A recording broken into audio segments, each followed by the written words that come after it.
Muy bien, pues vamos a revisar los conceptos más importantes de uno de los temas más fascinantes de la ciencia, que es la evolución de las especies, y vamos a ver algunas implicaciones en el ámbito de la ciencia de la complejidad e incluso aplicaciones en la ciencia de la computación. Este es un curso en español que es una réplica del curso original de Melanie Mitchell, Introducción a la Complejidad, del Instituto Santa Fe. Bien, pues platicaremos sobre los conceptos más importantes del darwinismo, el mendelismo, ambos cómo dan origen a el neodarwinismo y cómo incluso ha habido opiniones en contra de los supuestos más importantes de esta corriente. Para empezar vamos a revisar la historia de la vida y del universo. Hace 15.000 millones de años surgió el universo, es conocida la teoría del Big Bang. Hace 3.500 millones de años surge la primera forma de vida en la Tierra, unicelular. Hace 500 millones de años surgieron los primeros organismos multicelulares. Hace 5 millones de años se separó la línea que lleva a los homínidos. Hace 3 millones de años apareció el primer homínido que pudo caminar erecto. Hace 1 millón de años apareció el primer ser que produjo y usó fuego a voluntad. Hace 150.000 años apenas apareció el primate que se iba a autodenominar como sapiens. Hace 50.000 años el hombre inventa el arco y la flecha de manera universal en todas las culturas. Hace 10.000 años el hombre inventa la agricultura también de manera universal en varios puntos sobre el planeta. Hace 5.000 años el hombre también inventa la escritura en varios lugares. Y apenas hace 70 años se inventó la computadora.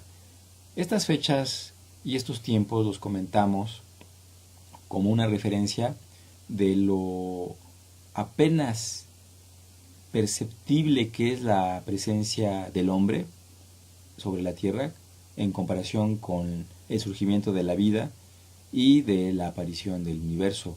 Realmente somos seres muy recientes y pues no se justifica tanta arrogancia por parte de nuestra especie. Pero vamos a ver cómo es que en todo este proceso finalmente el hombre forma parte de un proceso evolutivo que ya dijimos empezó hace varios miles de millones de años. Hay un par de conceptos que no debemos de perder de vista. En el ámbito filosófico, las palabras claves que tienen que ver con la adaptación en principio son desorden, orden y organización. Y en la ciencia de la complejidad, el equivalente tiene que ver con el concepto de entropía relativo a cierto desorden que eventualmente puede provocar novedad y a su vez todo esto incluye un cierto nivel de adaptación. Aquí la palabra clave, volvemos a repetir, es la adaptación. Por otra parte, existe una rama de la ciencia de la computación, que podemos denominar de alguna manera como computación autoorganizada, que está bioinspirada en los sistemas vivos, y vemos que son los sistemas computacionales con comportamientos emergentes, que resultan de reglas simples inspiradas en el comportamiento de los seres vivos. Por ejemplo, mientras que en la biología tenemos parvadas y bancos de animales, en la ciencia de la computación tenemos optimización por enjambre de partículas que está inspirada en estas parvadas y bancos de animales. La búsqueda de hormigas inspira la optimización por colonia de hormigas. La sincronización de las luciérnagas inspira la sincronización de los sistemas distribuidos. La evolución misma ha inspirado a unos algoritmos muy famosos que se conocen como algoritmos genéticos y que más adelante vamos a estudiar con más detalle. Las neuronas del cerebro han inspirado a las redes neuronales y el sistema inmune ha inspirado también a sistemas de seguridad informática. En fin, la ciencia de la computación ha tomado como referente estos fenómenos emergentes observados en la naturaleza y los ha aprovechado para resolver problemas de la vida real. Entonces, el darwinismo. Charles Darwin es un icono en la ciencia, junto con Albert Einstein y Newton, y no podemos dejar de observar que sigue siendo muy influyente en la concepción de la ciencia y la concepción de los fenómenos que observamos en la ciencia actual. Tal vez esté incluso sobrevaluado, pero es así de influyente su teoría. Uno de los primeros antecedentes en el ámbito de las teorías evolutivas son los trabajos de Jean-Baptiste Lamarck, que nos habla de la herencia de caracteres adquiridos en vida, donde los organismos se adaptan a su medio ambiente durante la vida y esas adaptaciones, en principio, que son adquiridas durante su paso por la vida, pasan a su descendencia. Esa es una teoría que cuando apareció la teoría de Charles Darwin, pues quedó prácticamente olvidada. Sin embargo, es interesante lo que proponía Lamarck. Aparece Charles Darwin entonces con la evolución por selección natural, en donde los descendientes no son copias idénticas de sus padres, de hecho nacen con alguna variación aleatoria en sus rasgos, y cuando los rasgos les permiten sobrevivir y reproducirse, estos rasgos pasan a las siguientes generaciones. Gradualmente, mediante la variación aleatoria y la lucha por la supervivencia, nuevas especies aparecen con rasgos que les permiten adaptarse mejor al ambiente, y esto en principio es la idea clave dentro de la teoría de la evolución de Charles Darwin. Él fue influenciado por algunos autores de su tiempo. Tenemos a Thomas Malthus con un ensayo sobre el principio de la población, a Adam Smith, economista, con su trabajo La riqueza de las naciones. Recordemos la noción de la mano invisible en la economía liberal y neoliberal. También Charles Lyell, Principios de Geología, en donde se empieza a tratar el concepto de gradualismo y el opuesto conocido como catastrofismo. Más adelante vamos a platicar un poco de él. Pero sobre todo lo inspiraron las aves y los animales que conoció en las Islas Galápagos, en el viaje que hizo en barco, ese famoso barco denominado Beagle. Entonces ahí se inspira, escribe su obra y bueno, ya sabemos qué pasó después.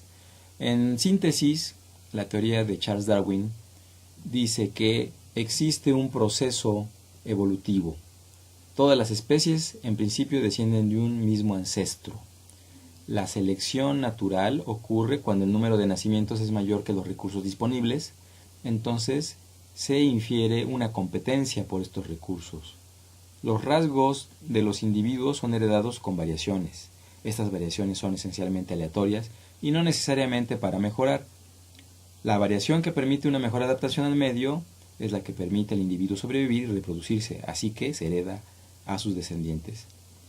El cambio evolutivo es gradual y continuo, mediante la acumulación de variaciones favorables. Tal vez este es el punto más polémico de la teoría evolutiva, este cambio gradual y continuo. Luego aparece Mendel. Mendel es el que propone el mecanismo de la herencia como tal, un mecanismo que Charles Darwin no había explicado en cuanto a la transmisión de los rasgos a las generaciones venideras. Es Mendel quien propone el concepto de la herencia y habla de los alelos, habla de los genes dominantes, de los genes recesivos. En fin, es un elemento importante. Él es el que hace los experimentos con los guisantes y mediante estudios estadísticos llega a las conclusiones que ya mencionamos. La integración de los resultados de las investigaciones de Charles Darwin, de Mendel y de un grupo de matemáticos que realizaban estudios acerca de la dinámica de los alelos en poblaciones, dieron como resultado lo que se conoce hoy como neodarwinismo. Veamos cuáles son los supuestos del neodarwinismo. En primer lugar, nos dice que la selección natural es el más importante mecanismo de evolución y adaptación. Número 2. La evolución es un proceso gradual, mediante la selección natural sobre pequeñas variaciones en los individuos que no necesariamente son mejoras. El origen de las variaciones son mutuaciones aleatorias y recombinaciones. Finalmente, un fenómeno macroscópico, como el origen de una nueva especie, por ejemplo, puede explicarse por procesos microscópicos de variación en los genes y de selección natural. Hay un asunto relacionado muy interesante que se denomina de manera genérica como Evo-Devo, y que no es otra cosa más que el concepto de Ernest Haeckel de que la ontogenia recapitula la filogenia. Es decir, que en el desarrollo de un embrión podemos observar todas las etapas que han sufrido los seres vivos en su evolución. Un concepto muy sugerente. Pero no todos concuerdan con los supuestos del neodarwinismo. De hecho, uno de los más grandes defensores e impulsores del evolucionismo de Charles Darwin, pero en contra de los supuestos del neodarwinismo, fue Stephen Jay Gould, con este libro que es un clásico, Ontogenia y Filogenia, donde por cierto aparece en su portada nuestro muy querido ajolote mexicano. ¿Cuáles son los elementos que detecta Stephen Gould? Básicamente señala algunas discrepancias en lo previsto por el neodarwinismo con respecto a la evidencia paleontológica. En particular, hace ver que hay largos periodos sin cambios en la morfología de los organismos y que estos largos periodos se salpican con periodos cortos de grandes cambios en las morfologías. Por lo tanto, el supuesto de gradualismo es incorrecto.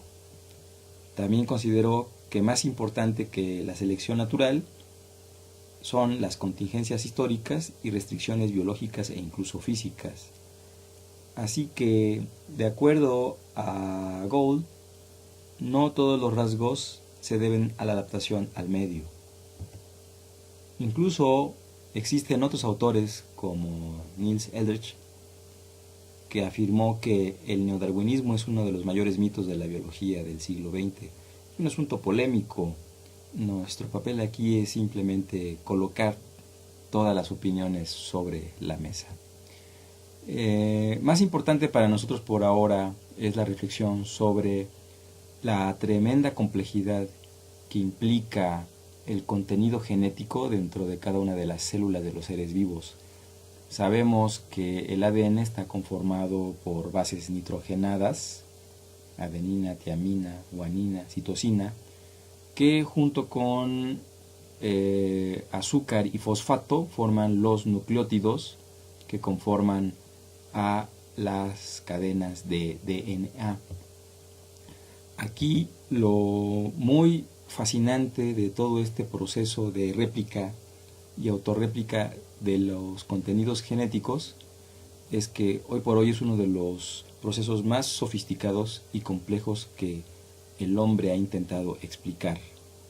Existen los elementos de DNA, los elementos de RNA, incluso RNA mensajeros, que pareciera que se comportaran como si hubiera un programa que los estuviera controlando.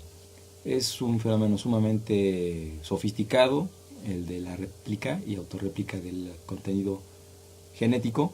Lo que por ahora vamos a comentar nosotros es que se dice que un gene se expresa cuando produce una proteína. Valga la pena recordar que un gen está constituido por miles de nucleótidos.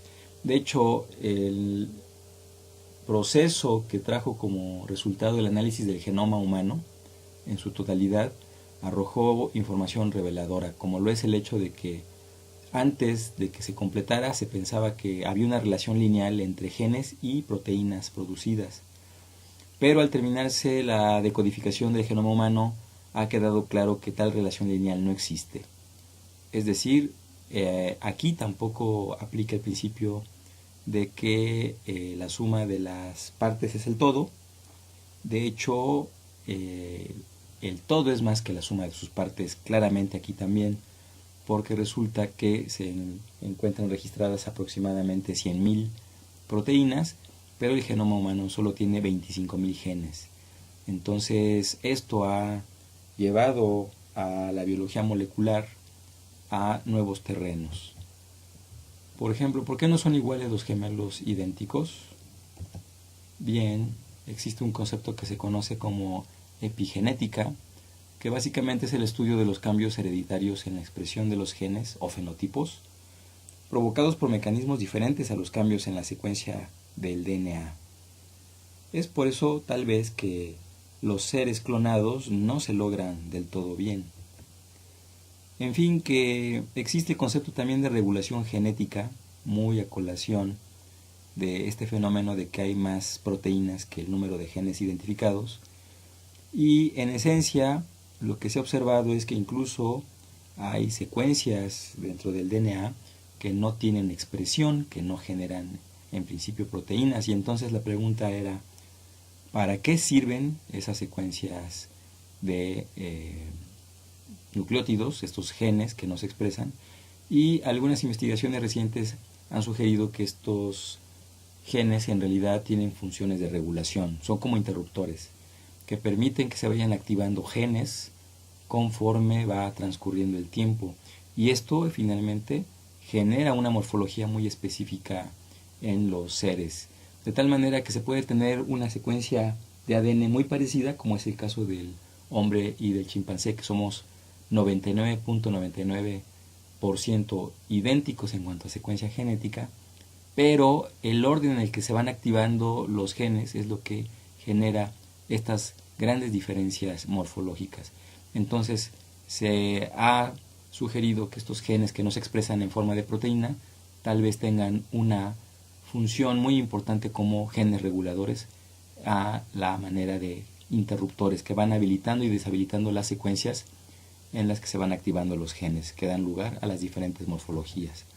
Así que entonces, para resumir y digamos para concentrarnos en lo que a nosotros nos interesa desde el ámbito de la ciencia de la complejidad, es que todo indica que los genes no se comportan de manera lineal, sino más bien en una interacción enmarcada por una red o por unas redes. Así que entonces el concepto de red ahora queda inscrito dentro del ámbito de la célula a nivel genético, porque esta es una posibilidad que puede explicar cómo es que solamente 25.000 genes pueden producir más de 100.000 proteínas, además de el mecanismo de regulación genética para ir habilitando y deshabilitando genes conforme va pasando el tiempo. Muy sugerente e importante este concepto de las redes de regulación genética.